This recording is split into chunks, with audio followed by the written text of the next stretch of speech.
Cast your mind back to 1990. The excesses of the 80s were fading away and 1992's financial crash was just round the corner. For some reason, shell suits were about to become a thing. And come to think of it, so was the internet. It was also when Vauxhall, a company that made boring company cars, teamed up with Lotus, a company that made exciting, lightweight sports cars, and made this, the Lotus Carlton, a car so fast it was brought up in the House of Commons.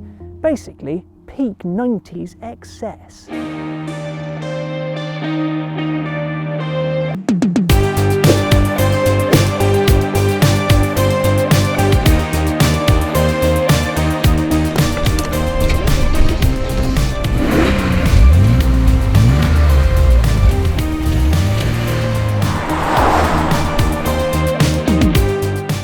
MPs were terrified that the Carlton could drive over 170 miles an hour, despite the fact that supercars of the era could easily do the same. Perhaps they didn't like the idea of a family of 4 driving from Land's End to John O'Groats in a little under 5 hours. Or maybe they didn't like the fact that something so common as a Vauxhall could manage it.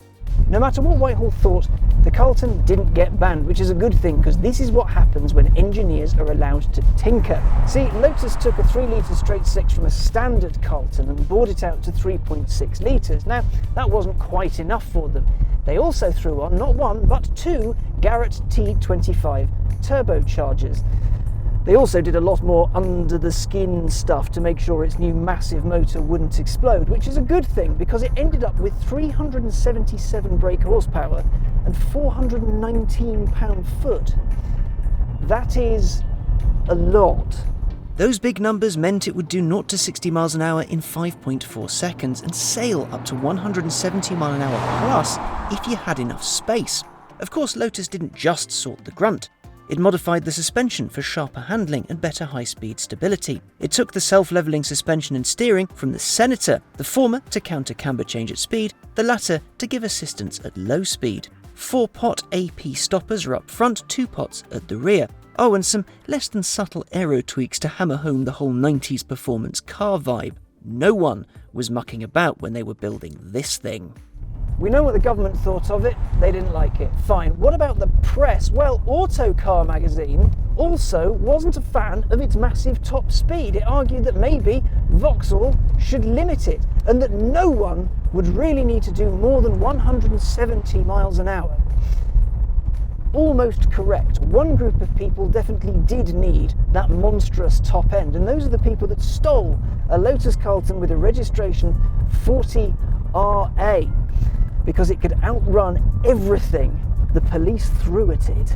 In 1993, 40RA was stolen by a gang who went on to use it for ram raids. Over their run, more than £20,000 worth of booze and smokes were nicked in the wee hours, while the car was stored somewhere out of the way during the day. The police admitted that it was unlikely they'd ever catch the culprits, especially when you consider their standard cop cars, stuff like Metros, could barely top half of the Carlton's fearsome top speed.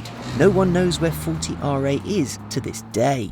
Which is a shame. Vauxhall and Opel had planned to build 1,100 of these things, but keen history fans will remember that the early 90s was not a great time for money. And with a retail price of about £50,000 in period, that's around 100 grand now.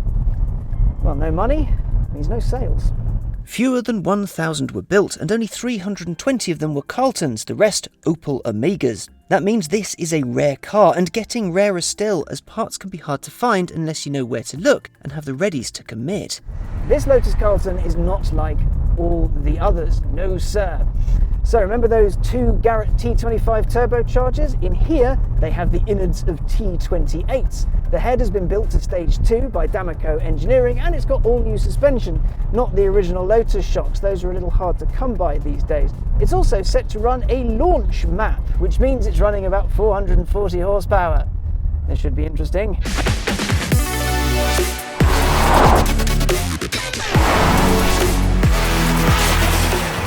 The stock Lotus Carlton is mammothly powerful, ludicrously so. I can see why people were saying a little miffed about it back in the 90s. Its power hits you so hard and you fly, you'll rifle through first, second, third, and next you know it, you're definitely breaking the law. This has more power than that. You don't realise quite how good we have it in the modern age with our turbochargers and how smoothly they integrate their boost. Yes, you do get that big old lump of torque, but they deliver it in a sort of very linear fashion.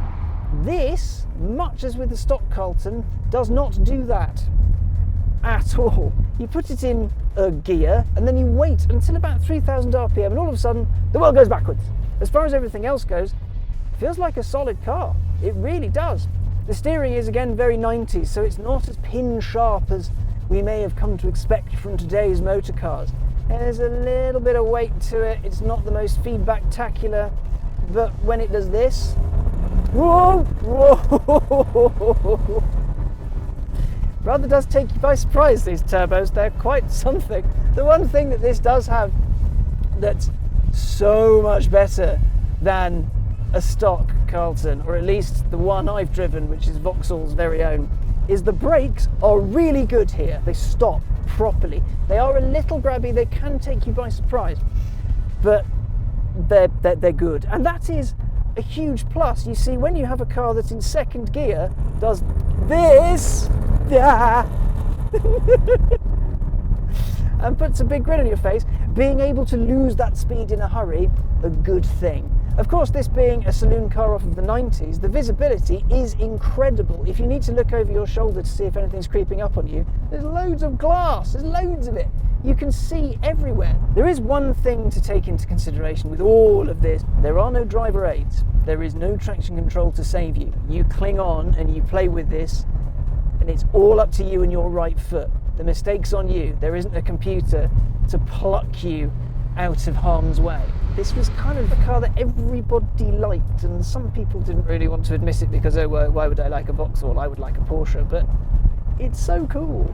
I can imagine how extreme it will have been back in period of like, oh man, look at that massive wing, and look at those big vents on the front, and it works. The design works so well. It looks slick as they come. It just reminds you gently, it's not in your face. Again, like modern cars, they have to remind you every 30 seconds that you're driving something that was really expensive and is really special. There's a Lotus badge on the steering wheel, there's a Lotus badge on the Speedo, but it's not big and obvious and shiny. It's subtle. Like the car. This was the Q car. It's a performance car, but it's very much a 90s performance car, albeit one with performance straight out of 2021. It is mental. I love it and fear it in equal measure. Respect its power and fear it. Oh, it's so powerful. Why is it so powerful? It's so much fun, but I'm a little bit scared of it. It's like Type 2 fun. I will remember how great this was after I've gotten over the shock of just how quick this thing is. Why are we here then? Why is Car and Classic doing a video on a car that irked the government and, come to think of it, the Daily Mail? Well, this very Carlton is available to buy via Car and Classic auctions. That means if you want it, you can have it. But how? Well, happily, couldn't be easier. Car and Classic Auctions, which was launched last summer in 2020, is the fastest growing automotive online auction platform out there. Since its launch, over £5 million worth of classic and specialist cars have been sold, so you could say it's going quite well. If you want this particular Lotus Carlton, it couldn't be easier. Click the auction link, which is down below in the description, sign up and then type in how much you want to bid. After that, there's no fees or extra costs. What you bid is what you pay. The winning bidder then pays their money into a secure escrow account. That way, funds are only released if the car is exactly as described. With over 100 professionally taken photos and a beautifully written description, that's likely to be the case. If not though, their money is returned. No quibble, no risk. It's a secure way to buy. Car and Classic is Europe's biggest classic and specialist car site. With over 3.8 million unique users a month, it's a perfect storefront for vehicles just like this Lotus Carlton, and much more besides. There's something there for everyone.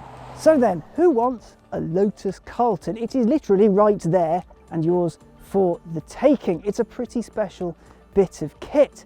Not many cars get a shout out in Parliament for being too fast, after all.